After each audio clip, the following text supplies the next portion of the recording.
केली आणि त्यामध्ये अशा महिला माझ्या म्हणजे संपर्कात येत होत्या तेव्हा विचार मनात येत होता की आपल्यालाही सौभाग्य घालायला भेटले, परिधान करायला भेटले आपल्या नवरा नसताना सुद्धा.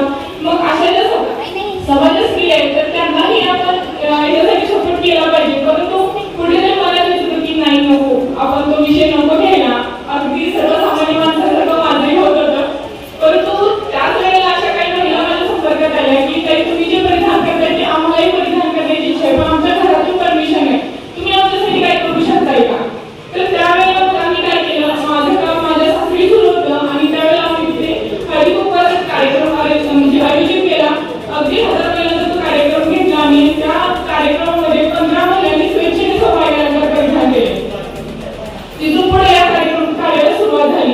खरंच मैत्रिणींनो, तुम्हाला असं वाटतं का की ज्या पहिल्या रूढी परंपरा चालत आलेल्या त्या आपण अशाच पुढे कंटिन्यू केल्या पाहिजे?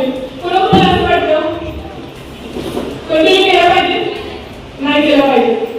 कोण विवाह महिन्याला हळदी कुंकू लावतं? वा मस्त. बाकीचे काय लावत नाही? भीती वाटते आपल्या पण नवरा जाईल आपण त्यांना हळदी कुंकू लावलं तर? असं काही होत नाही मैत्रिणींनो, कारण आज 5 वर्ष झालं मला खूप जण हळदी कुंकू लावतात, त्यांचे नवरे एकदम व्यवस्थित आहेत, असं काही होत नाही. तर मला एक सांगा मैत्रिणींनो की हळदी कुंकू का लावायचं नाही त्यांना? त्यांनी का सौभाग्यालंकार परिधान करायचं नाही? ज्यावेळेला नवरा जातो तर त्यावेळेला काही व्यवस्था असते, अगदी नवऱ्याचा दुःख तिच्यावरती कोसळलेला असतं आणि त्याच वेळेला तिचे जे जवळचे म्हणजे नवऱ्याच्या नावाने तिने जे सौभाग्यालंकार परिधान केलेले असतात ते पण अगदी आपण ओरबाडून घेत असतो ना. का बरं? तेव्हा असं वाटत नाही आपल्याला की आपण माणूस आहे, माणसानं माणसासारखं वागावं, माणसासोबत असं नाही वाटत का? वाईट वाटत असं पण झाली रीती कशा मोडायच्या? मग आतापर्यंत आपण कुठल्या चालीरीती मोडल्या नाहीत का? भरपूर चालीरीती मोडत आलो ना. आतापर्यंत लोकांना परत पडत होत्या खाली, आता पडतोय ना आपण, बदलत निघालो पुढे. पण ही गोष्ट का बदलू नये? ही गोष्ट काय होतं माहितीये का, ज्यावेळेला आपल्या घरात घडतं ना तेव्हा आपल्याला ते बदलायचं नसतं. ज्यावेळेला बाहेरचं दुसरीकडे कुठे घडलेलं असतं ना तर तेव्हा ते वाटतं हा ठीक आहे बदललंच पाहिजे. पण जेव्हा ती वेळ आपल्या घरात येते ना तर तेव्हा काय वाटत हे आपण कसं समाज काहीतरी म्हणेल. समाज म्हणजे कोण असतो? तुम्ही आम्ही. समाज बोलतो म्हणजे कोण बोलतो? तुम्ही आम्ही. हे ज्यावेळेला एखाद्या स्त्रीचा नवरा जातो तर त्यावेळेला तिचे सौभाग्यालंकार कोण काढतो? पहिला पुढे असतं त्याच्यामध्ये. का हो? त्यावेळेला तिच्या मनात असा विचार येत नाही, उद्या जरी माझ्यावर आली तर माझं जरी काढलं गेलं तर? हा विचार नाही मनात येत तिच्या. का पण हा विचार करत नाही तिच्याबद्दल? तुम्ही जर तुम्ही गेला तर सॉरी ती जर गेली तर तिच्या नावाचं तुम्ही काय करता? काहीच नाही. बरं तिचा नवरा गेला त्याच्यामध्ये तिचा काही दोष असतो का? तिचा काही दोष नसताना तिचे सौभाग्यालंकार काढले जातात आणि म्हणून तिला काय सांगितलं जातं? तू जगलं पाहिजे.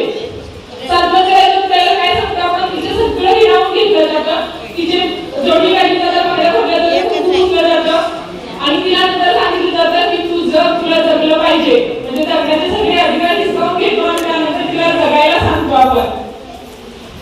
मैत्रिणींनो, हे सगळं करत असताना एकदा विचार करा, खरंच ही जर वेळ आपल्यावर आली तर आपण काय करणार? तिलाही माणूस म्हणून जगण्याचा अधिकार आहे, तिलाही कोण आहे याचा विचार आपण केला पाहिजे, आपल्याकडून झाला पाहिजे. आणि पुरुष मंडळी, तुम्हालाही खरंच कळकळीची विनंती आहे की ती जे सौभाग्यालंकार परिधान करते ते फक्त तुमच्यामुळे करते. आपण जोपर्यंत जिवंत आहे तोपर्यंत आपण काय विचार करत असतो? मी जर गेलो तर माझ्या पाठीमागे मुलांचं कसं होणार? आपण सगळे पैशांची सोय करून ठेवत असतोय, पॉलिसी वगैरे सगळं करून ठेवत असतोय, पण आपण जर गेलो तर तिच्या मनाची अवस्था काय असेल याचा विचार कधी करतो का? कधी त्याचा विचार केला जात नाही. याचा विचार कधी करणार? कोण करणार? जर तुम्ही जिवंत आहे तोपर्यंत जर सांगितलं तुम्ही तुमच्या भावनी तुमच्या घरात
माणसाला माणसासारखं जगून दिलं पाहिजे.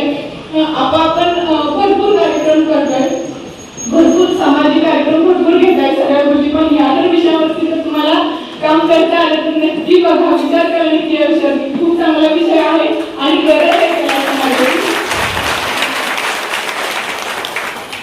आपण आज मला इथं बोलण्याची संधी दिली त्याबद्दल खरंच खूप खूप धन्यवाद आणि मला सन्मानित केलं त्याबद्दलही खूप खूप धन्यवाद आणि आपल्या पुढील वाटचालीसाठी खूप खूप शुभेच्छा. धन्यवाद.